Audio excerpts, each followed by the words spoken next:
Welcome to Warhammer Warscroll Review. In this video we're going to be taking a look at the Clan Pestilence Warscroll, the Plague Priest. Warscroll Review. This review will technically cover two different Warscrolls, but the difference is between a single item, so realistically, all the rules could be contained in a single Warscroll. The Plague Priests of Clan Pestilens is the main leader at their disposal, and is pivotal to most of their armies. No one cares about their stats or weapons, except to know that they have 5 wounds and a 5-up save, so they die to anything. Frenzied attack is common amongst Pestilence models, and offers an additional attack on the charge to something that has no business charging. Yay. Pestilent prayers are the main role of the priests. They have a choice between using one of 2 prayers on a roll of 3 up in the hero phase, taking a mortal wound on a 1. Pestilent Breath allows the player to pick a point within 13 inches of the priest and roll a die for each unit within 2 inches. On a 4-up, they suffer D3 mortal wounds. Nurgle units only take a wound on a 6, so the dirty rats are probably safe from friendly fire.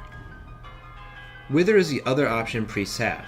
This lets the player choose a unit within 13 inches and add 1 to all wound rolls made against it. At the moment, this ability is stackable, and is actually a really powerful ability that could be exploited in multiple ways that I'll return to when I talk about combos and synergies. As said previously, the difference between the 2 Plague Priests Warscrolls is their item. One carries the Plague Censer, and one the Plague Staff. The Staff subtracts 1 to all wizards' casting rolls besides Nurgle ones. But the Plague Censer is a one-use item that targets a unit within 13 inches of the priest, and lets the player re-roll all wound rolls against that unit.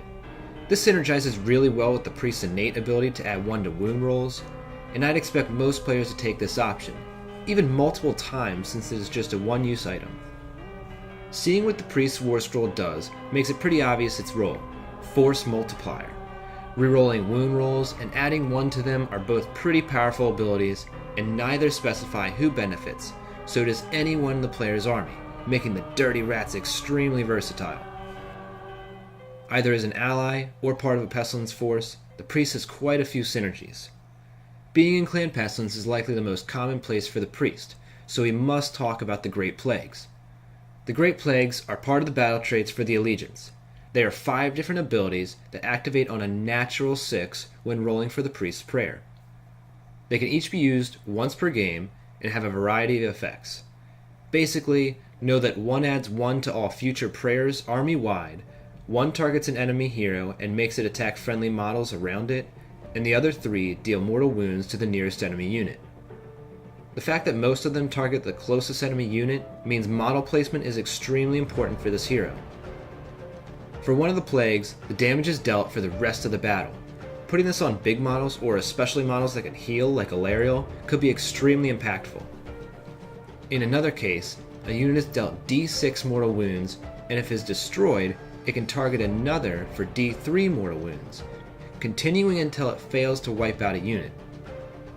An automatic D6 wounds is devastating to anything, but the fact that it spreads can take a toll on previously wounded characters, small scout type units, and small artillery like Skaven weapon teams and Seraphon salamanders. The Priest's Prayer is also activated, so if used in combination with Pestilent Breath, the Skaven could be handing out D6 plus D3 mortal wounds to a unit with a single prayer. Or imagine putting Wither on an enemy unit and then making a nearby enemy hero attack them. Hijacking your opponent's Gordrak or Archaeon with +1 to wound would just be insane. Clan Pestilence offers up a few shiny command traits and artifacts. In terms of command traits, Verminous Valor would do a decent job at protecting your priest. But in an army relying on Plague Claw catapults to do the heavy lifting, Architect of Death would be amazing, allowing the catapults to reroll wound rolls of 1. If the player somehow managed to get Wither off on the opponent, the Plague Claws will be wounding on 2s with rerolls. The main artifact of note is the Liber Bubonicus, which lets the priest attempt 2 prayers a turn. There is a unique artifact that might be useful as well: Bostrevus the Living Cyst. This allows the model to reroll hit rolls of 1 and add 2 inches to their movement, which is admittedly useless on a priest, but not on a Vermin Lord Corruptor. The cyst has a secondary ability that forces the player to transfer the artifact to a friendly Pestilence hero within 12 inches at the start of each battle round. Now this may be fact later, but there seems to be nothing saying you can't give the artifact to a Vermin Lord that already has an artifact, but leave your thoughts on whether you think that's how the rule is played or not in the comments. Plague Priest's Wither ability is powerful and can be exploited with allies or within the main force. There's a lot of reasonable complaining about Plague Drones of Nurgle, but they may fit in allied with a Skaven Pestilence army. Granted, you're only getting one unit and still have to pay for a demon hero, but their Locus of Contagion rule, dealing out mortal wounds, would trigger on 5s or better depending on how many times you've used Wither. Wither would also be effective on plenty of other abilities that trigger on 6s, like double damage from Beasts of Nurgle, Rend 2 from Night Runners, an extra attack from Rat Ogres, and even Archaon would just start evaporating monsters and heroes with his sword. That being said, the Plague Priest could fit in a Chaos Grand Alliance well, and I would expect Clan Pestilence armies to take multiple since they are so pivotal to activating the Great Plagues. When facing the Plague Priest, remember that both prayers have a relatively short range, so just try to avoid it and it shouldn't pose too much of a threat. If you do encounter Plague Drones or Beasts of Nurgle surrounded by a bunch of Plague Priests, you will want to take out the Plague Priest first. Stated previously, they are extremely weak defensively, so it shouldn't take more than a couple units shooting to take down multiple priests.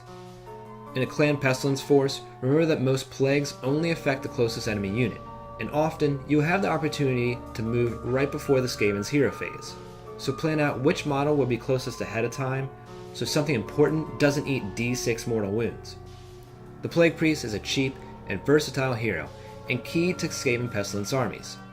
It receives a 3 out of 5, mostly because its debuff is short range and has a chance of failing, but this can easily be mitigated by just taking a handful of priests. What do you think of the Plague Priest? Do you think we're going to start seeing Clan Pestilence armies? What Warscrolls would you like to see reviewed on the channel? Let me know your thoughts in the comments, and thanks for watching.